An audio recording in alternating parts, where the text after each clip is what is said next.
Mərhum Seyid Əzim Şirvani bir mərsiyəsində gözəl söz sənətlərindən istifadə eləyərək bir bədii səhnə yaradır. Buyurur ki, axtardı Zeynəb oldu dəryayı ətəri, mahi münir kövkəbinə oldu müştəri.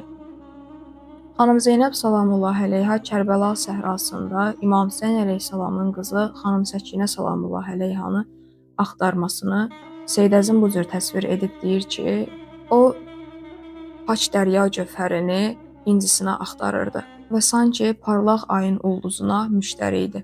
Mahi Münir, Kövkəb, Müştəri səma cisimlərinə, fələkə aid olan məfhumlardır və nücum elminə aid olan islahlardır. Seyid Əzim bu üç islahdan istiarə olaraq istifadə edir. İstiarə yəni bir tərəfi gizlədilmiş təşbeh. Mahi Münir parlaq ay, Kövkəb ulduz, Müştəri Yupiter planeti deməkdir.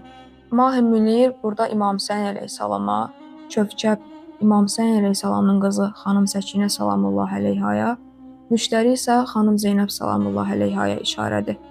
Və həmçinin bir alıcı, dəyərli bir mətanı necə axtarırsa, xanım Zeynəb salamullahi əleyha da İmam Hüseyn əleyhissalamın qızını xanım Səkinə salamullahi əleyhanı o cür müştaqsasına axtarırdı.